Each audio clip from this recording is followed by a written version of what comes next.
Welcome back to Vivekananda IAS ಮತ್ತು KS academy ಸ್ನೇಹಿತರೆ ಇವತ್ತು ಏನ್ ನೋಡೋಣ ಅಂದ್ರೆ ಅಗ್ನಿವೀರ ಆರ್ಮಿ ಒಳಗ ಯಾವ ಹಿಸ್ಟ್ರಿ ಕ್ವಶನ್ ಕೇಳ್ತಾರ ನೋಡ್ರ ಹಿಸ್ಟ್ರಿ ಫುಲ್ ಪ್ಯಾಕೇಜ್ ನ ಮುಗಿಸ್ಕೊಡುವ ಪ್ರಾಮಾಣಿಕ ಪ್ರಯತ್ನ ಮಾಡ್ತೀನಿ. ಯಾರು ಮೊದಲ ಬಾರಿ ಬಂದಿರಿ ಸಬ್ಸ್ಕ್ರೈಬ್ ಮಾಡಿ ಇಟ್ಕೊಡ್ರಿ. ಇದೇ ರೀತಿಯಾಗಿ ಬೆಲ್ ಐಕಾನ್ ಪ್ರೆಸ್ ಮಾಡಿ ನನ್ನ ಮುಂದೆ ಯಾವುದೇ ಇದು ಹಾಕಿದ ತಕ್ಷಣ ನಿಮ್ಗೆ ನೋಟಿಫೈ ಆಗ್ತದೆ. ಬೇಗನೆ ನೋಡಿ ಸಕ್ಸಸ್ ಆಗೋ ಸಾಧ್ಯತೆ ಇರ್ತದೆ. ಸ್ನೇಹಿತರ ಸಮಯ ವ್ಯರ್ಥ ಮಾಡದ ಶುರು ಮಾಡೋಣ ಬಂದ್ರೆ ಸ್ನೇಹಿತರೆ ಮೊದಲನೇದಾಗಿ ಹಿಸ್ಟ್ರಿ ಅಂದ್ರೆ ಇತಿಹಾಸ ನಿಮ್ಗೆ ಗೊತ್ತಿರ್ಬೇಕಾಗ್ತದ. ಈ ಸಲ ಕನ್ನಡ ಮಾಧ್ಯಮದಾಗ ಐತಿ, ಕಟಕ್ ಸ್ವಲ್ಪ ಹೆಚ್ಚಿನ ಸಾಧ್ಯತೆ ಆಗ್ತದೆ. ಅದರಿಂದ ಪ್ರಾಮಾಣಿಕವಾಗಿ ಓದಿ ಯಶಸ್ಸನ್ನ ಪಡ್ಕೊಳ್ರಿ.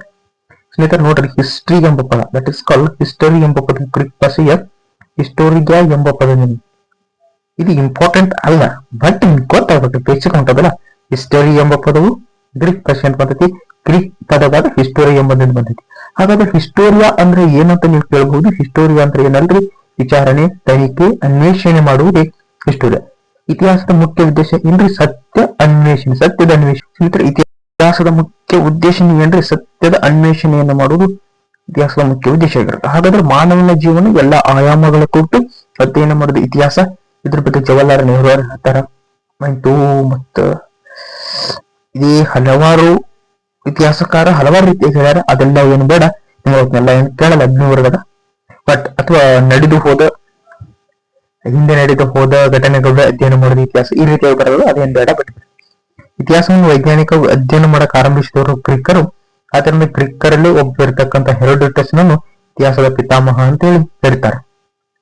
ಸ್ನೇಹಿತರೆ, ಇತಿಹಾಸದ ಮೂಲಾಧಾರಗಳಲ್ಲಿ ಎರಡು ರೀತಿಯಾಗಿ ಮಾಡ್ಕೊಂಡು ಸಾಹಿತ್ಯಿಕ ಆಧಾರ, ಇನ್ನೊಂದು ಪುರಾತತ್ವ ಆಧಾರ. ಸರಿ, ಟೆಕ್ಸ್ಟ್ ಸ್ಪೀಡ್ ಹೇಳ್ತಾರೆ ಅನ್ನಕ್ ಹೋಗ್ಬಿಟ್ಟು ಸ್ವಲ್ಪ ಸ್ಪೀಡ್ ಮಾಡೋದು. ಟೈಮ್ ಕೇವಲ ಇನ್ನೆಷ್ಟು ಕಡಿಂದ್ರೆ 15-45 ದಿನಗಳಲ್ಲಿ ನೀವು ಇಡೀ ಸಿಲೆಬಸ್ ಕವರ್ ಮಾಡಬೇಕು. ನಿರಂತರ ವಿಡಿಯೋಗಳಿಗಾಗಿ ನೋಡ್ತಾರೆ ಯೂಟ್ಯೂಬ್ ಚಾನಲ್. ಸಾಹಿತ್ಯ ಆಧಾರ ಅದ್ರಾಗ ಒಂದು ದೇಶೀಯ ಸಾಹಿತ್ಯ, ಇನ್ನೊಂದು ವಿದೇಶಿಯ ಸಾಹಿತ್ಯ. ಪುರಾತತ್ವ ಆಧಾರಗಳು ಮಾಡ್ಯಾರ. ಅದ್ರಾಗ ಒಂದು ಉತ್ಖನನಗಳು, ಭೂತ್ಖನನಗಳು ಭೂಮಿ ಒಳಗೆ ಏನ್ ರೀತಿ ನೋಡು ಅಗ್ನಿ ತೆಗೆಯಕ್ಕೆ ಭೂತ್ಖನನ ಅಂತ ಕರೀತಾರ. ಶಾಸನಗಳಿರ್ಬೋದು, ನಾಣ್ಯಗಳಿರ್ಬೋದು, ಸ್ಮಾರಕ, ಇದಕ್ಕೆ ನಂತರ ಪುರಾತತ್ವ ಮೂಲಾಧಾರಗಳು ಅಂತ ಕರೀತಾರೆ. ಸ್ನೇಹಿತರೆ, ಇತಿಹಾಸದ ಪೂರ್ವಕಾಲ, ಹಳೆಯ ಕಾಲ, ಇಲ್ಲಿ ಯಾವುದೇ ರೀತಿಯ ಲಿಖಿತ ರೂಪದ ಮಾಹಿತಿ ನಮ್ಗೆ ಇರಂಗಿಲ್ಲ.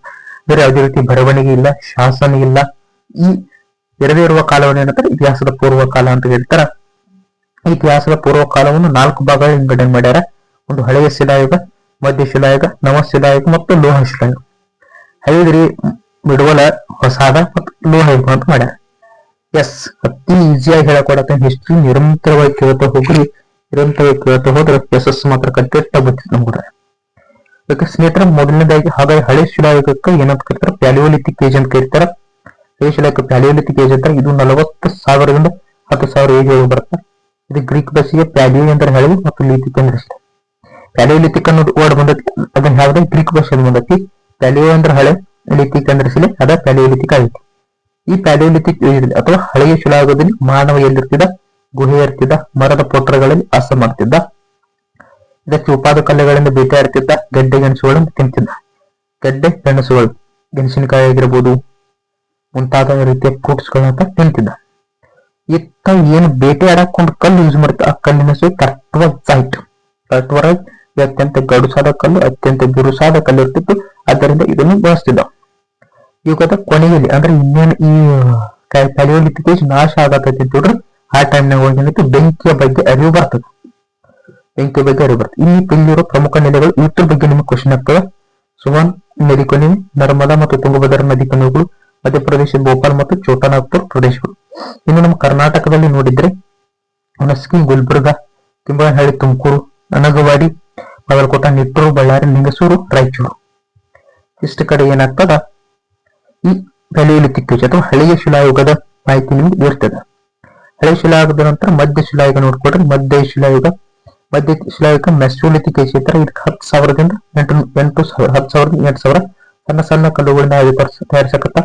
ಬೇಟೆಯಾಡೋ ಕಲ್ತ, ಆಹಾರ ಸಂಗ್ರಹಣೆ ಮಾಡೋ ಕಲ್ತ, ಮೀನು ಹಿಡಿಯೋದನ್ನು ಕಲ್ತ.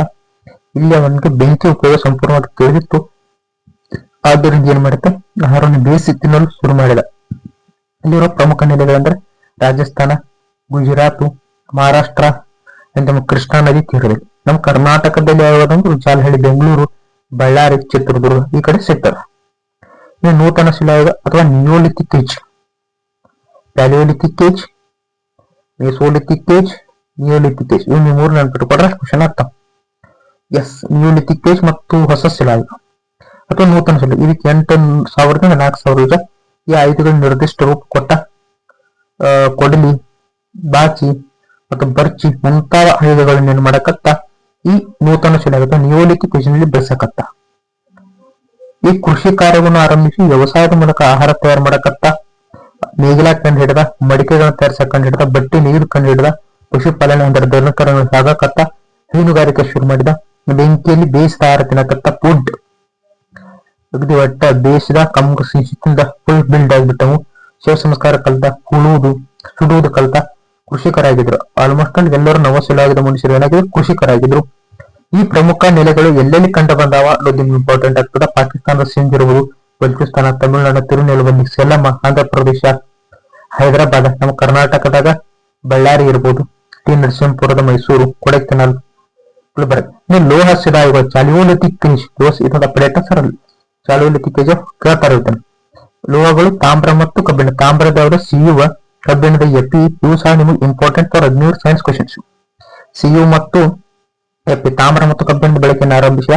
ಭೂಮಿಯ ಮೇಲೆ ಮಾನವ ಮೊದಲು ಕಂಡು ಹಿಡಿದ ಅಥವಾ ಸಂಶೋಧಿಸಿದ ಲೋಹ ಚಿನ್ನ. ಬಟ್ ಭೂಮಿಯಲ್ಲಿ ಮಾನವ ಬಳಸಿದ ಲೋಹ ಯಾವ್ದಂತ ತಾಮ್ರ. ಕಂಡು ಹಿಡಿದಿದ್ದು ಚಿನ್ನ, ಮೊದಲ ಬಾಯಿಗೆ ಆತನ ಕೈಗೆ ಸಿಕ್ಕಿದ್ದು ಚಿನ್ನ, ಬಟ್ ಆತ ಹೆಚ್ಚು ಯೂಸ್ ಮಾಡಿದ್ದು ಯಾವ್ದಂತ ತಾಮ್ರ, ಸಿಯುವ. ಮತ್ತೆ ಇಲ್ಲಿ ಪ್ರಮುಖ ನೆಲೆಗಳು ರಾಜಸ್ಥಾನ ಇರ್ಬೋದು, ಮಧ್ಯಪ್ರದೇಶ ಇರ್ಬೋದು, ಉತ್ತರ ಪ್ರದೇಶ, ಯುಪಿ ಇರ್ಬೋದು, ಬಿಹಾರ, ಆಂಧ್ರ, ನಾಗಾರ್ಜುನಕೊಂಡ. ನಮ್ ಕರ್ನಾಟಕದಾಗ ಎಲ್ಲೆಲ್ದವ್ರಿ ಇದು ಮಸ್ಕಿ ಇರ್ಬೋದು, ಬ್ರಹ್ಮಗಿರಿ, ಸಂಗನಕವಿಕಾರಿ. ಆದಂತ ಇನ್ನು ಬರುವುದು ಸಿಂಧೂ ನಾಗರಿಕತೆ. ಸಿಂಧೂ ನಾಗರಿಕತೆ. ಈ ಸಿಂಧೂ ನಾಗರಿಕತೆ ಒಳಗ ನೀವು ಅಗ್ನಿವರೆ ಯಾವುದೇ ಸಿಟ್ಟ ಪರೀಕ್ಷೆಯನ್ನು ಬರೆದ 2 ಅಥವಾ ಅಗದಿ ಕಡಿಮೆ 1 ಕ್ವಶನ್ ಇರ್ತದ. 2 ಅಂಕಗಳ ನಿಮ್ಮ ಜೇಬಿನಾಗ 100% ಇದ್ದೇ ಇರ್ಬೇಕಾ. ಈ ಸಿಂಧೂ ನಾಗರಿಕತೆ ಒಳಗ ಓದ್ಕೋದು ಕಂಪಲ್ಸರಿ. ಇದು HIV ಟಾಪಿಕ್ ನೋಡ್ರಿ, ಹೈ ಇಲ್ಡಿಂಗ್ ಟಾಪಿಕ್ ಅಂತ ಕರಿತಾರೆ. ಇದಕ್ಕ ನಮ್ಮ ಇಂಡಿಯನ್ ಆರ್ಮಿ, ಜಿಡಿ, ಟ್ರೇಡ್ಸ್ಮನ್, ಟೆಕ್ನಿಕಲ್ ಎನಿ ಇರ್ಬರಿ, ಆದ್ರೆ 100% ನಿಮ್ಗೆ ಸಿಂಧೂ ನಾಗರಿಕತೆ ಬಗ್ಗೆ 1 ಕ್ವಶನ್ ಬಂದ ಬರ್ತೈತಿ ತಮ್ಗೊಡ್ರ. ಅದರಿಂದ ಚಂದಂಗಿ ಓದ್ಕೊಂಡು ಹೋಗ್ರಿ. ಎಸ್, ಶುರು ಮಾಡೋಣ ಬಂದ್ರೆ ತಮ್ಗೆ ಸಿಂಧೂ ನಾಗರಿಕತೆ. ಸರ್, ಸಿಂಧೂ ನಾಗರಿಕತೆ ಭಾರತದ ಮೊದಲ ಸಂಸ್ಕೃತಿ ಅನ್ನೈತಿ. ಮೊಟ್ಟ ಮೊದಲ ನಾಗರಿಕತೆ ನಮ್ಮ ಭಾರತ ಸಿಂಧೂ ನಾಗರಿಕತೆ. ಇವರು ಸಿಂಧೂ ನಾಗರಿಕತೆ ಯಾಕೆ ಬರ್ತಂದ್ರೆ ತಮ್ಗೊಡ್ರಿ ಸಿಂಧೂ ನದಿಯ ತಟ್ಟುಗಳು ಅಂದ್ರೆ ಭಾರತ ಈ ಭಾಗ ಬರ್ತದೆ. ಇಲ್ಲಿ ಸಿಂಧೂ ನದಿಗಳು ಹೋಗ್ತದೆ, ಈ ಕಡೆ ಇರ್ತಾವ ಉಪನದಿಗಳು 5 ಆಗ್ತಿರೋದು. ನಾಗರಿಕತೆ ತಟ್ಟಿಲು ಸಿಂಧೂ ನಾಗರಿಕತೆ 18 ಅಂದ್ರೆ ಕ್ರಿಸ್ತ ಶಕ 1856ರಲ್ಲಿ ಬ್ರಿಟಿಷ್ ಸಿಂಧು ಪ್ರದೇಶ ರೈಲ್ವೆ ಮಾರ್ಗ ಹಾಕತ್ತರು. ಬ್ರಿಟಿಷರ ಒಂದು ರೈಲ್ವೆ ಮಾರ್ಗ ಹಾಕತ್ತಿರ ಅವಾಗೇನು ಸುಟ್ಟ ಇಟ್ಟಿಗೆ ಸಿಕ್ಕು. ಅದಾದ ನಂತರ 1861 ಪುರಾತತ್ವ ಮಂಡಳಿ ಸ್ಥಾಪನೆ ಮಾಡಿದ್ರು. ಕ್ವಶನ್ ಉತ್ತರ 1861ರಲ್ಲಿ ಪುರಾತತ್ವ ಮಂಡಳಿ ಸ್ಥಾಪನೆ ಆಯಿತು. ಪುರಾತತ್ವ ಮಂಡಳಿಯ ಮೊದಲ ನಿರ್ದೇಶಕರು ಅಲೆಕ್ಸಾಂಡರ್ ಕನ್ನಿಂಗ್ಹ್ಯಾಮ್. 1861 ಪುರಾತತ್ವ ಇಲಾಖೆ ಸ್ಥಾಪನೆ ಆಯಿತು. ಅದರ ಮೊದಲ ನಿರ್ದೇಶಕರು ಅಲೆಕ್ಸಾಂಡರ್ ಕನ್ನಿಂಗ್ಹ್ಯಾಮ್. 1862ರಲ್ಲಿ ಮುದ್ರೆಗಳ ಬಗ್ಗೆ ಅಧ್ಯಯನ ಮಾಡಕತ್ತರು. ಎಷ್ಟು? 1862ರಲ್ಲಿ ಮುದ್ರೆಗಳ ಬಗ್ಗೆ ಅಧ್ಯಯನ ಮಾಡಕತ್ತರು. 1904ರಲ್ಲಿ ಏನಾಯ್ತು? 1904ರಲ್ಲಿ ಲಾರ್ಡ್ ಕರ್ಜನ್ ಭಾರತದ ಗವರ್ನರ್ ಆಗಿದ್ದ. 1904ರಲ್ಲಿ ಲಾರ್ಡ್ ಕರ್ಜನ್ ಎಂಬುವರು ಭಾರತದ ಗವರ್ನರ್ ಆದ್ರು. ಆದ್ದರಿಂದ ಅವ್ರೇನೋರು ಭಾರತದ ಪ್ರಾಚೀನ ವಸ್ತುಗಳ ಸಂರಕ್ಷಣಾ ಕಾಯ್ದೆ ಜಾರಿಗೆ ತರ್ತಾರೆ. 1904ದಾಗ ಲಾರ್ಡ್ ಕರ್ಜನ್ ಗವರ್ನರ್ ಆದ. ಆ ಗವರ್ನರ್ ಆದಕ್ಕಂತ ಲಾರ್ಡ್ ಕರ್ಜನ್ ಅವರು ಒಂದು ಆಕ್ಟ್ ತರ್ತಾರ. ಅದು ಭಾರತ ಪ್ರಾಚೀನ ವಸ್ತುಗಳ ಸಂರಕ್ಷಣಾ ಕಾಯ್ದೆಯನ್ನು ತರ್ತಾರ. ಈ ಕಾಯ್ದೆ ತರುವುದರ ಮೂಲಕ ಏನಾಗ್ತದ? 1921ರಲ್ಲಿ ಅಂದ್ರೆ 1921ರಲ್ಲಿ ಡಾಕ್ಟರ್ ಆರ್.ಬಿ. ದಯಾರಾಮ್ ಸಹಾನಿ ಈ ಹೆಸರ ನೆನ್ಪಿಟ್ಕೊಳ್ರಿ. ಯುವ ಕ್ವಶನ್ ಆಗ್ಯಾವ. ಪ್ರಿವಿಯಸ್ ಇಯರ್ ಕ್ವಶನ್ ಪೇಪರ್ ನೀವು ನೋಡ್ರಿ ನಿಮ್ಗೆ ಗೊತ್ತಾಗ್ತದ. ಪ್ರಿವಿಯಸ್ ಇಯರ್ ಕ್ವಶನ್ ಪೇಪರ್ ನೀವು ನೋಡ್ರಿ ನಿಮ್ಗೆ ಗೊತ್ತಾಗ್ತದೆ. ತುಂಬಿಟ್ರೆ 1920 ಅಥವಾ 1921ರಲ್ಲಿ ದಯಾರಾಮ್ ಸಹಾನಿಯವರು ಪಾಕಿಸ್ತಾನದ ಪಂಜಾಬ್ ಏನೈತಿ ಪಾಕಿಸ್ತಾನ ಪಂಜಾಬ್ ಒಳಗ ಹರಪ್ಪ ನಿವೇಶನ ಪತ್ತೆ ಮಾಡ್ತಾರೆ. ಅದಾದ 3 ವರ್ಷ ಅಂದ್ರೆ 1922ರಲ್ಲಿ ಆರ್.ಡಿ. ಬ್ಯಾನರ್ಜಿ ಅವರು ಬರ್ತಾರೆ. ಆರ್.ಡಿ. ಬ್ಯಾನರ್ಜಿ ಅವರು ಏನ್ ಮಾಡ್ತಾರ? ಮೊಹೆಂಜೊದಾರೋ ಎಂಬ ನೆಲೆಯನ್ನು ಸಂಶೋಧನೆ ಮಾಡ್ತಾರ. ನಿಮಗೆ ಒಂದು ಕ್ಲಿಯರ್ ಅಲ್ಲಿ 1921ರಲ್ಲಿ ಹರಪ್ಪ ನಿವೇಶನವನ್ನು ಕಂಡುಹಿಡಿದವರು ದಯಾರಾಮ್ ಸಹಾನಿ. ಆದ್ರ 22ರಲ್ಲಿ ಬ್ಯಾನರ್ಜಿ ಅವರು ಮೊಹೆಂಜೊದಾರೋ ನಗರವನ್ನ ಸಂಶೋಧನೆ ಮಾಡ್ತಾರ.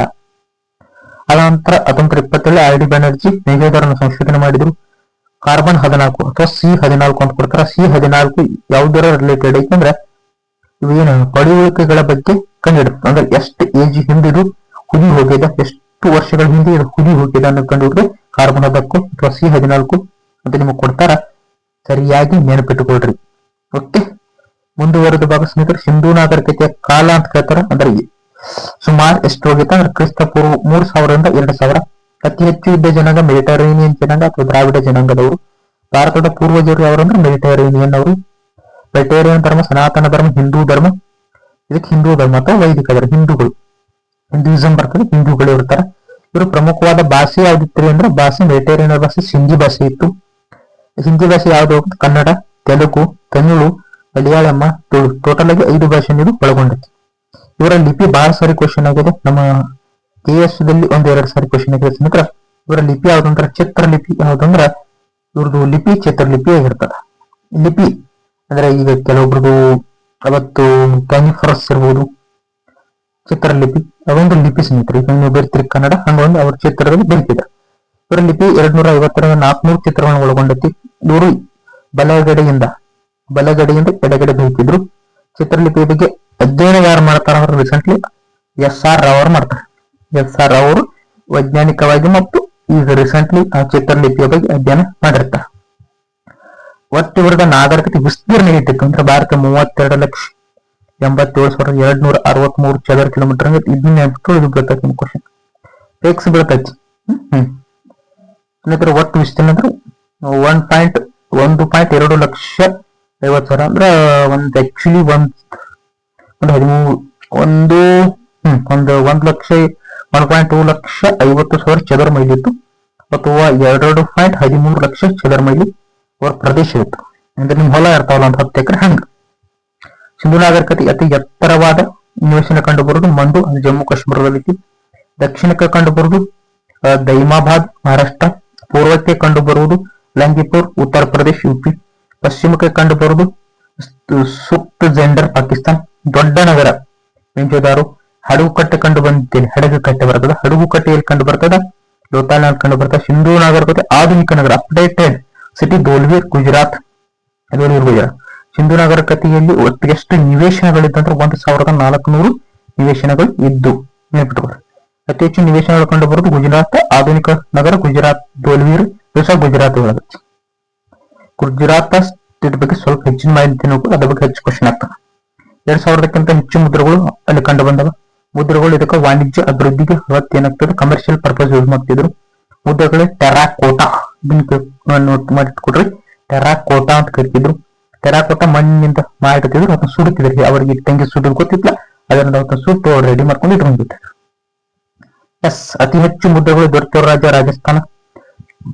ಅತಿ ಹೆಚ್ಚು ಬಳಸಿದ್ದು ತಾಮ್ರ, ಸಿಯುವ. ಹಿಂದೂ ಬಯಲಿನ ನಾಗರಿಕತೆಯನ್ನು ತಾಮ್ರದ ಯುಗ ಅಂತ ಕರೀತಾರ. ಸಿಂಧೂ ಜನರು ಉತ್ಪಾದಿಸಿದ ಲೋಹ ಯಾವುದು? ಕಂಚು. ಇವರು ಕುದುರೆಗೆ ಲಾಳ ಹಾಕ್ತಿದ್ರು, ಅದಕ್ಕೆ ಸೂರ್ಕೋಟ ಅಂತ ಕರಿತಿದ್ರು. ಅದು ಎಲ್ಲಿ ಸಿಕ್ಕದ? ಪಾಕಿಸ್ತಾನ. ಹಿಂದೂ ನಾಗರಿಕತೆ ಜನರು ಅತಿ ಹೆಚ್ಚು ಬಳಸಿದ ಪ್ರಾಣಿಗಳಂದ್ರೆ ಒಂದು ಎತ್ತು, ಇನ್ನೊಂದು ಕತ್ತಿ. ಎತ್ತು ಉಳುಮೆ ಮಾಡಕ್ ಬಳಸ್ತಿದ್ರು, ಕತ್ತಿಯನ್ನು ಭಾರ ಹೊರಲು ಬಳಸ್ತಿದ್ರು. ನಾಗರಿಕತೆ ಜನರು ಗೊತ್ತಿರೋದು ಅಂದ್ರೆ ಅವರಿಗೆ ಈ ಪ್ರಾಣಿಗಳು ನಾಲೆಜ್ ಇಲ್ಲ ಅಂದ್ರೆ ಒಂದು ಸಿಂಹ, ಇನ್ನೊಂದು ಕುದುರೆ. ಇದ್ರ ಬಗ್ಗೆ ನಾಲೆಜ್ ಇರಲಿಲ್ಲ. ಇಷ್ಟು ಸಿಂಧೂ ನಾಗರಿಕತೆ ಐತೆ ಕೂಡ. ಇಷ್ಟು ನಿಮ್ಗೆ ಆಲ್ಮೋಸ್ಟ್ ಆಲ್ ಕ್ವಶನ್ ಬೇರೆ ಬರಲ್ಲ ಬಂದ್ರು. ಸ್ವಲ್ಪ ನೀವು ಕೇವಲ ಇದೇ ಕ್ಲಾಸ್ ಬಗ್ಗೆ ಇರಬೇಡಿ, ಫೋಕಸ್ ಮಾಡ್ಕೊಟ್ಟು ಬೇರೆ ಓದ್ಕೊಡ್ರಿ. ನೀವು ಒಟ್ಟು ಒಂದನ್ನ ನಂಬಕ್ ಹೋಗ್ರಿ, ನೀವು ಓದ್ಬೇಕು. Self study is very very important.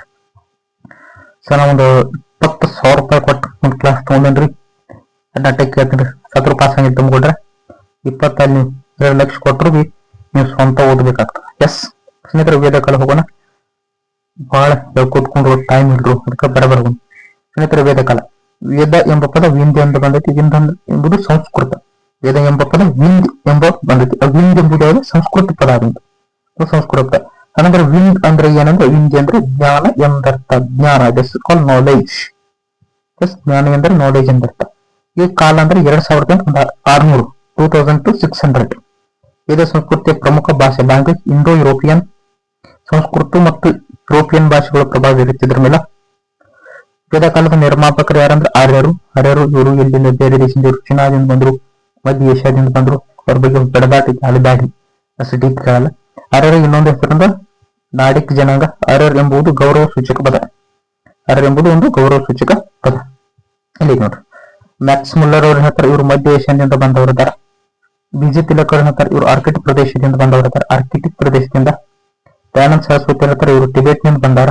Vivekananda ಹೇಳ್ತಾರೆ, ಸ್ವಾಮಿ ವಿವೇಕಾನಂದ ಇವರು ಇಂಡಿಯಾದ ಮೂಲತಃ ಇವರು ಇಂಡಿಯಾದವ್ರು ಅದಾರ. ಇವ್ರು ಬೇರೆದವ್ರು ಇವ್ರು ಇಂಡಿಯಾದವ್ರು ಅದಾರ, ಇಂಡಿಯಾದಾಗ ಹುಟ್ಟಿ ಇಂಡಿಯಾದಾಗ ಬೆಳೆದಾರ. ಬೇರೆ ಬೇರೆ ರೀತಿಯಾಗಿದ್ದಾರೆ. ಅದ್ರಿಗೆ ಏನ್ ಮಾಡಕೋಲ್ಲ. ಮ್ಯಾಕ್ಸ್ ಮುಲ್ಲರ್ ಅವ್ರು ಕೊಟ್ರಂದ್ರೆ ನೀವು ಮಧ್ಯ ಏಷ್ಯಾ ಅಂತ ಹಾಕ್ರಿ. ವಿಜಯ್ ತಿಲಕ್ ಕೊಟ್ಟರು ಆರ್ಕಿಟಿಕ್ ಪ್ರದೇಶ ಅಂತ ಹಾಕ್ರಿ. ದಯಾನಂದ ಸರಸ್ವತಿ ಅವ್ರು ಏನ ಕೊಟ್ಟರು ಟಿಬೇಟ್ ನಿಂದ ಬಂದವರು ಅಂತ ಹಾಕ್ರಿ. ಸ್ವಾಮಿ ವಿವೇಕಾನಂದ ಕೊಟ್ಟರೆ ಇಂಡಿಯಾದಿಂದ ಅಂತ ಹಾಕ್ರಿ. ಯಾಕಂದ್ರೆ that is called MCQ examination. ಯಾವ್ದಿರ್ತದ ರೈಟ್ ಯಾವ್ದು ಚೂಸ್ ಮಾಡ್ಕೊಂಡು ಸುಮ್ಮನೆ ಹೋಗ್ಬಿಡ್ಬೇಕು. ನೀವು ಇದನ್ನ ಆಗಕ್ಕೆ ಹೋಗ್ಬಿಟ್ರೆ ಇತಿಹಾಸ ಶಾಸ್ತ್ರಜ್ಞರು ಹೋಗಿ ಓದಿ ಬುಕ್ ಓದಿ ಹಾಗೆ ನೋಡ್ಕೊಂಡ್ ಬರೋದು ಟೈಮು ಇಲ್ಲ. ಇದ್ಮೇಲೆ 600 ಸಂಸ್ಕೃತಿ ಬಗ್ಗೆ ಮಾಹಿತಿ ನೀಡಿದ್ರೆ ಪರ್ಷಿಯನ್ ಗ್ರಂಥ ಯಾವುದು? Zend Avesta. Very very important. Double star double star. ಜಿಂದಾವಸ್ಥವನ್ನು ಬರೆದವರಂದ್ರೆ ಜರುಸ್ತ್ರ. ನಂತರ ಪ್ರಮುಖವಾಗಿ 4 ವೇದಗಳು. ಒಂದು ಋಗ್ವೇದ, ಯಜುರ್ವೇದ, ಸಾಮವೇದ, ಅಥರ್ವವೇದ. 4 ವೇದಗಳು. ಒಂದು ಋಗ್ವೇದ, ಯಜುರ್ವೇದ, ಸಾಮವೇದ, ಅಥರ್ವಣ ವೇದ. 4 ವೇದಗಳ ಬಗ್ಗೆ ಚಂದ ನೋಡಿಟ್ಟುಕೊಡ್ರಿ. ಇನ್ನೇದು ಋಗ್ವೇದ. ಋಗ್ವೇದ ಜನ ಎಲ್ಲಿ ವಾಸ ಮಾಡಿದ್ರೆ ಸಪ್ತ ಸಿಂಧು ನಾಡು. ಇದು ಪಂಜಾಬ್. ಇದಕ್ಕೆ ಆತರ ಸಪ್ತ ಸಿಂಧು ನಾಡಿಂದ ಯಾವ್ದನ್ನ ಕರೀತಾರ? ಪಂಜಾಬ್. 53 ಹಂತ ಕುಲ. ಕುಲ ಎಂದರೆ ಕುಟುಂಬಗಳ ಗುಂಪು. ಕುಲ ನೋಡುವುದು ಅಧಿಕಾರಿಯನ್ನು ಕುಲಪ್ ಎಂದು ಕರೀತಿದ್ದು. 2 ಸಂಘಟನೆಗಳು, ಸಭಾ ಮತ್ತು ಸಮಿತಿ. Very very important. ಸಭಾ ಮತ್ತು ಸಮಿತಿ. ಸಭಾ ಅಂದ್ರೆ ಏನ್ರಿ? ಹಿರಿಯರ ವರ್ಗ. ಸಭಾ ಅಂದ್ರೆ ಹಿರಿಯರ ವರ್ಗ. ಸಮಿತಿ ಅಂದ್ರೆ ಎಲ್ಲ ಪ್ರಜೆಗಳು. ಸಭಾ ಸಮಿತಿ ಇದ್ದು, ಸಭಾ ಅಂದ್ರೆ ಹಿರಿಯರ ವರ್ಗ, ಸಮಿತಿ ಅಂದ್ರೆ ಎಲ್ಲ ಪ್ರಜೆಗಳು. ಸಮಿತಿಯಿಂದ ಆಡಳಿತ, ಸಮಿತಿಯಿಂದ ಏನಾಗ್ತದೆ? ಆಡಳಿತ ನಡೀತದೆ. ಅಡ್ಮಿನಿಸ್ಟ್ರೇಷನ್ ಅಂಡರ್ ಇನ್ ಸಭಾ ಮತ್ತು ಸಮಿತಿಯಿಂದ 2 ಮೇನ್ ಇದ್ದು. ಆಡಳಿತ ಮುಖ್ಯಸ್ಥನಿಗೆ ರಾಜನ ಚೇತರು ಅಥವಾ ಗೋಪಾಲ. ರಾಜನ ಅಥವಾ ಗೋಪಾಲ ಯಾರು? ಆಡಳಿತದ ಮುಖ್ಯಸ್ಥ. ಈಗ ನಮ್ಮಲ್ಲಿ IAS IPS ಅದೆಲ್ಲ ಹಂಗ್ರಿ. ಇವಾಗ ರಾಜನ, ಗೋಪಾಲ, ಪ್ರೈಮ್ ಮಿನಿಸ್ಟರ್ ಹಿಂಗ್. ರಾಜ ಪ್ರಜಾಪ್ರಭುತ್ವದ ಮೇಲೆ ಆಯ್ಕೆ ಆಗ್ತದ. ಗೋಪಾಲ ಅಥವಾ ರಾಜನ ಮುಖ್ಯ ಕರ್ತವ್ಯ ಗೋವುಗಳ ರಕ್ಷಣೆ ಮಾಡುವುದು.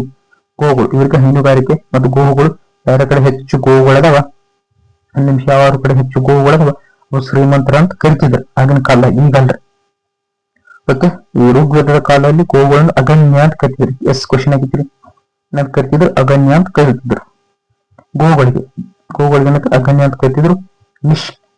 ನಿಷ್ಕ ನೋಡ್ರಿ, ನಿಷ್ಕ ಎಂಬ ಆಭರಣ ಬಂದಂತ ವಸ್ತುಗಳನ್ನು ತೆಗೆದುಕೊಳ್ಳುವುದು. ಅಲ್ಲಿ ಏನಾಯ್ತು? ಒಂದು ಆಭರಣ. ಅದೊಂದು ತೆರಿಗೆ ಪದ್ಧತಿ ಬಲಿ ಅಂತ ಕರಿತಿದ್ರು. ಸ್ತ್ರೀಯ ಶಿಕ್ಷಣಕ್ಕೆ ಆದ್ಯತೆ ಇತ್ತು. ಸ್ತ್ರೀಯರು ಎಜುಕೇಶನ್ ಕಲಿಬಹುದಿತ್ತು. ಅವರು ಒಳ್ಳೆ ನಾಲೆಜ್ ಪಡ್ಕೋಬಹುದಿತ್ತು. ಮನೆಗಳು ಶಿಕ್ಷಣ ಕೇಂದ್ರ ಆಗಿದ್ರು. ಗುಡಿಗುಂಡಾರಗಳಲ್ಲಿ ಪಾಠ ಮಾಡ್ತಿದ್ರು. ಗಾರ್ಗಿ ಇರ್ಬೋದು, ಮೈತ್ರೇಯರು, ಅಪ್ಪಾಳ ಇರ್ಬೋದು, ಇವರೆಲ್ಲ ಸ್ತ್ರೀ ಶಿಕ್ಷಣಕ್ಕೆ ಹೆಚ್ಚಿನ ಪ್ರಾಮುಖ್ಯತೆ ಕೊಡ್ತಾರೆ. ಅಂದ್ರೆ ಎಜುಕೇಶನ್ ಪಡೆದ ಮಹಿಳೆಯರು ಇವರೆಲ್ಲ ಎಜುಕೇಟೆಡ್ ವುಮನ್ಸ್. ಏಕಪತ್ನಿತ್ವ ಅಂದ್ರೆ ಒಂದೇ ಮದುವೆ ಆಗುದಿತ್ತು. ವರದಕ್ಷಿಣೆ ಪದ್ಧತಿ ಇರಲಿಲ್ಲ. ಸಮಾಜ ವರ್ಣ ಪದ್ಧತಿ ರಚನೆ ಕೊಂಡಿರಲಿಲ್ಲವಾಗಿಲ್ಲ. ಸ್ನೇಹಿತರೆ, ನಂತರ ಮುಂದುವರೆದೇನಾಗ್ತದ? ಬ್ರಾಹ್ಮಣ. ಇದು ಯಾವ ರೀತಿಯಾಗಿ ಹುಟ್ಕೋತದ ಅಂದ್ರ ಅವ್ರು ಯಾವ ಕೆಲಸ ಮಾಡ್ತಾರಲ್ಲ, ಕೆಲಸ ಇಟ್ ಮೀನ್ಸ್ ವರ್ಕ್ ಮಾಡ್ತಾರ ನೋಡ್ರಿ, ಆ ವರ್ಕ್ ರಿಲೇಟೆಡ್ ಹುಟ್ಕೋತಾವ. ಬ್ರಾಹ್ಮಣ,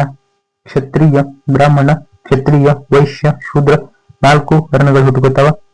ಸ್ನೇಹಿತರ, ಪ್ರಮುಖವಾದ ದೇವರು ಇಂದ್ರ. ಇಂದ್ರನಿಗೆ ಇವರು ಪುರಂದರ ಎನ್ನುತ್ತಿದ್ರು. ಪುರಂದರ ಎಂದ್ರೆ ಕೋಟೆ ಹೊಡೆಯುವುದು. ಕೋಟೆ. 2ನೇ ದೇವರು ಅಗ್ನಿ, ಬೆಂಕಿ. ಯಜ್ಞಯಾಗಾದಿಗಳು ಋಷಿಗಳು. ಪಾನೀಯ ಸೇರಿಸಿದ್ರು. ಒಂದು ಸೋಮ, ಇನ್ನೊಂದು ಸೂರರಸ. ಪಾನೀಯ ಡ್ರಿಂಕ್ಸ್. ಒಂದು ಸೋಮ, ಇನ್ನೊಂದು ಸೂರರಸ. ದಶರಾಜ್ಞ ಅಂದ್ರೆ ಏನು ನೋಡ್ಕೊಡ್ರಿ. ದಶರಾಜ್ಞ ಅಂದ್ರೆ 10 ರಾಜ್ಯರ ಮಧ್ಯೆ ನಡೆದ ಯುದ್ಧದಿಂದ ಋಗ್ವೇದ ಕಾಲ ಅವನತಿ ಆಗ್ತದ. ಪ್ರಮುಖವಾದ ನದಿ ಸರಸ್ವತಿ ನದಿ. ರೀಸೆಂಟ್ಲಿ ನಿಮ್ಗೆ CA ಒಳಗೆ ಬಂದಿದ್ದು. ಏನ್ ಮಾಡ್ರ? ಸರಸ್ವತಿ ನದಿ ಹುಟ್ಟು ಬಿಟ್ಟೈತೆ ಅಂತ ಹೇಳಿಸ್ಬಿಟ್ಟಿದ್ರು. ಏನ್ ಮಾಡಕ್ ಬರಲ್ಲ ಅಂತ ಜನ ಇರೋರ. ನಾವು ಅಂತ ಇದರ ಒಳಗೆ ಸೊಸೈಟಿ ಒಳಗ ನೋಡ್ಕೊಂಡು ಹೋಗ್ಬಿಡ್ಬೇಕು ಅಷ್ಟೇ. ಉತ್ತರ ವೇದ ಕಾಲಕ್ಕೆ ಹೋಗೋದಾದ ನಂತರ ನಿಮ್ಗೊಂದು ಕ್ವಶನ್ ಐತಿ. ಆಕ್ಚುಲಿ 2023 ಅನ್ಸ್ತದ. UPSC ಮೇನ್ಸ್ ಎಕ್ಸಾಮ್ ಇರ್ತದ. Prelims mains paper GS paper 1 ಒಳಗೆ ಒಂದು ಕ್ವಶನ್ ಐತಿ. ರೀಸೆಂಟ್ಲಿ ನಾನು ನೀನ್ ನೋಡಿದೆ. ಎಷ್ಟು ಬೇರೆ ಕ್ವಶನ್ ಋಗ್ವೇದ ಕಾಲದಿಂದ ಉತ್ತರ ವೈದಿಕ ಕಾಲದವರೆಗೆ ಆಗಿರತಕ್ಕಂತ ಆರ್ಥಿಕ ಮತ್ತು ಸಾಮಾಜಿಕ ಬದಲಾವಣೆಯನ್ನು ಬರ್ರಿ ಅಂತ ಕ್ವಶನ್ ಆಗಿತ್ತು ನೋಡ್ರಿ. ಸಿಲೆಬಸ್ ಏನ್ ಬರ್ತದ? ಡೆಪ್ತ್ ಆಗಿ ಓದಿದ್ರೆ UPSC ಆಗ್ಬೋದು, ಶಾರ್ಟ್ ಆಗಿ ಓದಿದ್ರ ಇಲ್ಲೇ ಬೇಕೊಂಡಿರ್ಬೋದು. ಚಂದ ಓದ್ಕೊಡ್ರಿ. UPSC ಮಾಡ್ರಿ, ಇಲ್ಲ ನೀವು ಅಗ್ನಿವೀರ ಮಾಡ್ರಿ. 2 ದೇಶ ಸೇವೆನ ನಿಮ್ಮ ಮನೆ ಪರಿಸ್ಥಿತಿ ಬದಲಾಗಬೇಕು ಅಷ್ಟೇ. ಉತ್ತರ ವೇದ ಕಾಲಕ್ಕೆ ಹೋಗೋಣ. ಸಮಯ ವ್ಯರ್ಥ ಮಾಡೋದು ಬೇಡ. ಉತ್ತರ ವೇದ ಕಾಲ ಜನರು ವಾಸ ಮಾಡಿದ ಸ್ಥಳ ಗಂಗಾ ನದಿ ಬೀಡು ಪ್ರದೇಶ. ನಿರಂಕುಶ ಪ್ರಭುತ್ವ ಪದ್ಧತಿ ರೂಢಿಯಿತ್ತು. ನಿರಂಕುಶ ಅಂದ್ರೆ ಸಿಂಗಲ್ ಮ್ಯಾನ್. ಯಾಕಂದ್ರೆ ರಾಜಕೀಯದಲ್ಲಿ ಸಭಾ ಸಮಿತಿಗಳ ಅವನತಿ ಹೊಂದಕತ್ತು, ಸ್ಥಾನಮಾನ ಕಳ್ಕೊಳಕತ್ತು, ತೆರಿಗೆ ಪದ್ಧತಿ ಭಾಗ್ ಕಡ್ಡಾಯವಾಗಿತ್ತು. ಕಡ್ಡಾಯ ಕಂಪಲ್ಸರಿ ಕಟ್ಟಬೇಕು. ತೆರಿಗೆ ವಸೂಲಿ ಮಾಡುವುದೇ ಭಾಗ್ ದುಗ್ ಅಂತರು. ಇಲ್ಲಿ ಸ್ತ್ರೀಯರ ಶಿಕ್ಷಣ ಏನಾಯ್ತು ನಾಶವಂತು. ಗುರುಕುಲಗಳು ಶಿಕ್ಷಣ ಕೇಂದ್ರಗಳಾದವು. ಜಾತಿ ಪದ್ಧತಿ ಹುಟ್ಟುಕೊತು. ಇಲ್ಲಿ ಮನು ಒಬ್ಬ ಬರ್ತಾನ. ಮನು ಸ್ತ್ರೀಯರನ್ನು 4 ಗೋಡೆಗಳ ಮಧ್ಯದ ಅತಿಥಿ ಅಂತ ಕರೀತಾನ. ಈತ ಮನುಸ್ಕೃತಿಯನ್ನು ಬರೀತಾನೆ. ಮನುಸ್ಕೃತಿ, ಮನುವಿನ ಕೃತಿ ಮನುಸ್ಕೃತಿ. ಮನುಸ್ಕೃತಿ ಎಂಬುದು ಇದೊಂದು ಕಾನೂನು ಗ್ರಂಥ ಅಲ್ಲ. ಜಸ್ಟಿಸ್ ಇದ್ರ ಬಗ್ಗೆ ಹೇಳ್ತದ. ಉತ್ತರ ವೈದಿಕ ಕಾಲದಲ್ಲಿ ಬಹುಪತ್ನಿತ್ವ ರೂಢಿ ಬತ್ತು. ಏಕಪತ್ನಿತ್ವ ಹೋಗಿಬಿಡ್ತು. ಆಶ್ರಮಗಳ ರೂಢಿ ಅದು. ಬ್ರಹ್ಮಚರ್ಯ, ಬ್ರಹ್ಮಚರ್ಯ, ಗೃಹಸ್ಥ, ವಾನಪ್ರಸ್ಥ, ಸನ್ಯಾಸ, ಕೊನೆಯದಾಗಿ ಸನ್ಯಾಸ ಹೋಗ್ಬಿಡದ ಕಡೆ ಎಲ್ಲಾ ಬಿಟ್ಟು ಫಸ್ಟ್ನೇದಾಗಿ ಬ್ರಹ್ಮಚಾರ ಕ್ವಾಲಿಟಿ ಕೈಕೊಂಡ ಎಜುಕೇಶನ್ ಮಾಡ್ತೀರಿ. ಯಾವ ಟೈಮ್ನಾಗ ಏನ್ ಮಾಡ್ಬೇಕು ಅದು ಮಾಡ್ಬೇಕು. ಇದು ವೆರಿ ವೆರಿ ಇಂಪಾರ್ಟೆಂಟ್. ಚಿಲ್ಲ ಸೆಲೆಬ್ರೇಷನ್ ಆಗ್ತದೆ. ಏನ್ ಮಾಡಕ್ ಬರಲ್ಲ. ಯಾಗ ಎಂದರೆ, ಯಾಗ ಅಂದ್ರೆ ವೈಯಕ್ತಿಕ ಪ್ರತಿಷ್ಠೆಗೆ ಆಚರಣೆ ಆಯ್ತು. ಪ್ರಜಾಪತಿ ಅಂದ್ರೆ ದೇವರ ಆರಾಧನೆ ಪ್ರಾರಂಭ ಆಯ್ತು. ನಂತರ ಹೊಸ ಧರ್ಮಗಳ ಬಗ್ಗೆ ನಮ್ಗೊಡ್ರೆ 1th class, single class, history cover ಪೂರ ಇದು ನೋಡ್ಕೊಂಡ್ರೆ ವಾಟ ಟೆನ್ಷನ್ ಮಾಡ್ಕೊಳಕ್ ಹೋಗ್ಬೇಡ್ರಿ. ನೀವು ಮುಗಿಸಿ ಬಿಡುದು. ವಾಟ ಮುಗಿಸೋದೈತಿ, ಓದೈತಿ, ಬರೀದೈತಿ. ಒಂದು ಬಿಟ್ಟು 2 ರೂಪಾಯಿ ಕ್ಲಾಸ್ ಬಟ್ ಕಂಪ್ಲೀಟ್ ಕೇಳ್ಕೊಡ್ರಿ. ಚಂದ ಕೇಳ್ಕೊಡ್ರಿ. ಸ್ವಲ್ಪ ತಿಳಿದಿಲ್ಲ ಅಂದ್ರ ಪಟ್ನ ಬರ್ಕೊಂಡ್ ಬಿಡುದ. ಬರ್ಕೋದ ಒಂದ್ 2 ರಿಂದ 3 ರೂಪಾಯಿ ಓದುದ. ತಲೆನೇ ಕೆಡ್ಸಕೈತೆ. ಎಲ್ಲಿ ಒಂದು ಬರದ್ ಹಚ್ಚಿ ಬಿಡುದು ಮಾಡಿ.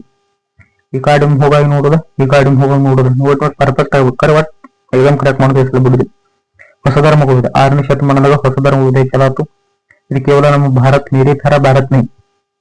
ಇದು ಭಾರತ ಸೈಡ್ ಪಾಕಿಸ್ತಾನ, ಶ್ರೀಲಂಕಾ, ಇಲ್ಲಿ ಶ್ರೀಲಂಕಾ, ಚೀನಾ, ಅಫ್ಘಾನಿಸ್ತಾನ ಎಲ್ಲ ಕಡೆ ಹಬ್ಬಿಕೊಂಡಿದ್ದ. ಪ್ರಮುಖವಾಗಿ ಭಾರತದ ಜೈನ ಮತ್ತು ಬೌದ್ಧ ಧರ್ಮ ಹುಡ್ಕೊಂತು. ಫಸ್ಟ್ನೇದಾಗಿ ಜೈನ ಧರ್ಮ ನೋಡುದು. ಜೈನ ಧರ್ಮದ ಸ್ಥಾಪಕ ಋಷಭನಾಥ್. ಇದರ ಫೇಮಸ್ ಇರುವ ಮಹಾವೀರ್. ಇವ್ರ ಚಿಹ್ನೆ ಯಾವ್ದ? ಸ್ವಸ್ತಿಕ್ ಅಥವಾ ಅಭಯ ಹಸ್ತ ಅಂತ ಕರೀತಾರೆ. ಪೂಜಾ ಸ್ಥಳ ಬಸದಿ. ನಮ್ಮ ದೇವ್ರ ಗುಡಿ ಹಂಗ ಮಸೀದಿ ಅದಾವ ಹಂಗ ಅವ್ರದ್ದೇನ ಬಸೀದಿ. ಮೊದಲನೇ ತೀರ್ಥಂಕ ಋಷಭನಾಥ. ಇವೊಂದು ಸಿಂಬಾಲ್ ಎತ್ತು ಸಿಂಬಾಲ್ ಅದಾವ ಸರ್. ಸಿಂಬಲ್ ಮೊದಲನೇದು ತೀರ್ಥಂಕ ಋಷಭನಾಥ ಎತ್ತು. ಎರಡನೇದ ಒಂದು ಅಜಿತನಾಥ ಗಜ. ಗಜ ಇಟ್ ಮೀನ್ಸ್ ಆನೆ, ಗಜ. ಮತ್ತೆ 23ನೇ ತೀರ್ಥಂಕ ಪಾರ್ಶ್ವನಾಥ. ಎಂದು ಸರ್ಪ, ಸ್ನೇಕ್, ಸರ್ಪ, ಸ್ನೇಕ್. 24ನೇದು ಮಹಾವೀರ ವರ್ಧಮಾನ. ಆತನ ಮೊದಲ ಹೆಸರು ವರ್ಧಮಾನ, ನಂತರ ಮಹಾವೀರ ಆಗ್ತದ. ಇದೊಂದು ಸಿಂಹ. It very very important for Jainism. Sir, ಮಹಾವೀರನ ಬಗ್ಗೆ ಮಾಹಿತಿ ನೋಡ್ಲೇಬೇಕಾಗ್ತದೆ. ಮಹಾವೀರ ಹುಟ್ಟಿದ್ದು 599 ಕ್ರಿಸ್ತಶಕ 599. ಅವನ ತಂದೆ, ಇದರ ತಂದೆ ಹೆಸರು ಸಿದ್ಧಾರ್ಥ, ತಾಯಿ ಯಶೋಧ. ಈತ ಹುಟ್ಟಿದ ಸ್ಥಳ ವೈಶಾಲಿ ಸಮೀಪದ ಕುಂಡಲ ಗ್ರಾಮದಲ್ಲಿ. ಪತ್ನಿ ಯಶೋಧ, ಆತನ ತಾಯಿ ತ್ರಿಶಲಾದೇವಿ. ಆತನಿಗೊಬ್ಬ ಮಗಳು ಇರ್ತಾಳ, ಪ್ರಿಯದರ್ಶಿನಿ ಅಂತ ಕೊಡಬಹುದು ಅಥವಾ ಅನೋಜ್ ಅಂತ ಕೊಡಬಹುದು. ಇಬ್ರು ಒಂದ. ಪ್ರಿಯದರ್ಶಿನಿ ಅನ್ನೋದು ಇಬ್ರು ಒಂದ. ಈತನಿಗೆ ಜ್ಞಾನೋದಯ 43ನೇ ವಯಸ್ಸಿನಲ್ಲಿ ಜ್ಞಾನೋದಯ ಆಗ್ತದ. ಎಲ್ಲಿ ಆಗ್ತದ? ಜುಂಬ್ರಿಕಾ ಗ್ರಾಮದ ರುಜುಪಾಲಕ ನದಿಯ ದಂಡೆಯ ಮೇಲೆ ಸಾಲು ಮರದ ಕೆಳಗೆ. ಹೊಡ್ತಾ ಅಷ್ಟೆಲ್ಲ ನಿಮ್ಗೆ ಸಾಲು ಮರ ಇದೆಲ್ಲ ಬೇಡ. ಒಂದು ಜುಂಬ್ರಿಕಾ ಗ್ರಾಮದಲ್ಲಿ ಜ್ಞಾನೋದಯ ಆಗ್ತದ. ಮಹಾವೀರ ಎಂದರೆ ಎಲ್ಲವನ್ನು ಜಯಿಸಿದವನು, ಇಂದ್ರಿಯಗಳನ್ನು ಕಂಟ್ರೋಲ್ ಮಾಡಿದವನು ಎಂದರ್ಥ. ಒಟ್ಟು ಈತನಿಗೆ 11 ಜನ ಶಿಷ್ಯರು ಇರ್ತಾರ. ಇದರ ಗದ್ದಿ ಅಂದ್ರೆ ಮೊದಲ ಶಿಷ್ಯ, ಫಸ್ಟ್ ಶಿಷ್ಯನ ಹೆಸರು ಏನಂದ್ರ ಇಂದ್ರಭೂತಿ. ಇಂದ್ರಭೂತಿ ಈತನ ಮೊದಲ ಶಿಷ್ಯನಾಗಿರ್ತಾನೆ. ಎಷ್ಟರಲ್ಲಿ ಮರಣ ಹೊಂತಾನಂದ್ರೆ ತನ್ನ 72ನೇ ವಯಸ್ಸಿನಲ್ಲಿ ಕ್ರಿಸ್ತಶಕ 527 ಪಾವಾ ಅಥವಾ ಬಿಹಾರ್ ನಗರದಲ್ಲಿ ಮರಣವನ್ನು ಹೊಂದುತ್ತಾನೆ. ಮರಣ ಅಂದ್ರೆ ತೀರ್ಕೋತಾರ. ಜೈನ ಧರ್ಮದ ಪಂಗಡಗಳು, ಒಂದು ಶ್ವೇತಾಂಬರು, ಇನ್ನೊಂದು ದಿಗಂಬರರು. ಶ್ವೇತಾಂಬರು ಮತ್ತು ದಿಗಂಬರು 2 ಪಂಗಡಗಳಾಗಿ ಒಡೆದು ಹೋಗ್ತಾವ. ಈತ ಜೈನ ಧರ್ಮದ ಬೋಧನೆಗಳು ಅಹಿಂಸೆ, ಯಾರಿಗೂ ಹಿಂಸೆ ಮಾಡಬೇಡ್ರಿ, ಅಸತ್ಯ, ಒಟ್ಟ ಸುಳ್ಳು ಹೇಳಕ್ ಹೋಗ್ಬೇಡ್ರಿ, ಆಸ್ತಿಯ ಕಳ್ಳತನ ಮಾಡಬೇಡ್ರಿ, ತಪ್ಪರಿಗಳ ಆಸ್ತಿ ಸಂಗ್ರಹಿಸಬಾರದು, ಬ್ರಹ್ಮಚರ್ಯ, ವಿವಾಹವಾಗಬಾರದು ಅಂತ ಹೇಳ್ತಾರ. ಯಾರು? ಇದು ಆಕ್ಚುಲಿ ನಿಮ್ಮ ಮಹಾವೀರರು ಹೇಳ್ತಾರೆ. ಮಹಾವೀರ ಈ ರೀತಿ ಹೇಳ್ತಾರೆ. ಇದನ್ನ ಬೋಧನೆ ಮಾಡಿಬಿಟ್ರೆ ಜೈನ ಧರ್ಮದ ಬೋಧ ಇಷ್ಟದ. ತ್ರಿರತ್ನಗಳು ಜೈನ ಧರ್ಮದ ತ್ರಿರತ್ನಗಳು. ಇದು ಸೌಮ್ಯಕ್ಕೆ ಜ್ಞಾನ, ಸೌಮ್ಯಕ್ಕೆ ನಂಬಿಕೆ, ಸೌಮ್ಯಕ್ಕೆ ನಡತೆ ಅಥವಾ ಸೌಮ್ಯಕ್ಕೆ ಕಾರ್ಯ ಅಥವಾ ನಡತೆ. ಮಹಾವೀರನ ಬೋಧನೆಗಳು ಬರ್ತವೆ. ಪೂರ್ವ ಜನ್ಮದಿಂದ ಪಾಪಕರ ಇವೆ ಅಂತ ಹೇಳಲ್ಲ. ಬಿಟ್ಟಷ್ಟು ಬಳಕೆ ಸ್ಕಿಪ್ ಮಾಡಿಬಿಟ್ರಿ. ಸರಿ, ಓದ್ಕೊಳ್ಳೋರ ಓದ್ಕೊಬಿಡ್ರಿ. ಟೈಮ್ ಕೊಡುತ್ತಂದ್ರೆ ಸ್ವಲ್ಪ ಕ್ರೆಡಿಟ್ ಹೊಡ್ಕೊಟ್ರಿ.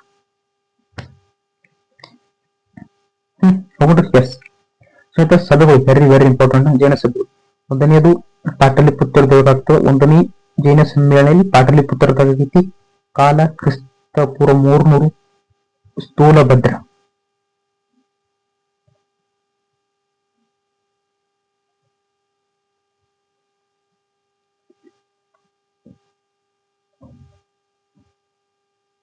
ಬ್ರಿಟಿಷ್ ಸಮ್ಮೇಳನ ಗುಜರಾತ ವಲ್ಲಭಿ. ಕಾಲ 512. ಅಧ್ಯಕ್ಷ ದೇವೇಂದ್ರ ಕ್ಷಮಾರಮಣ. ಜೈನ ಧರ್ಮದ ಪಂಗಡಗಳು ಶ್ವೇತಾಂಬರ ದಿಗಂಬರ. ಸ್ನೇಹಿತರ 25 ನಿಮಿಷ ಆಗೈತಿ ಸಾಕು. ಮತ್ತೆ ನೆಕ್ಸ್ಟ್ ಟೈಮ್ ಬೆಳಗಿನ ಸಮಯ ಅಲ್ಲಿ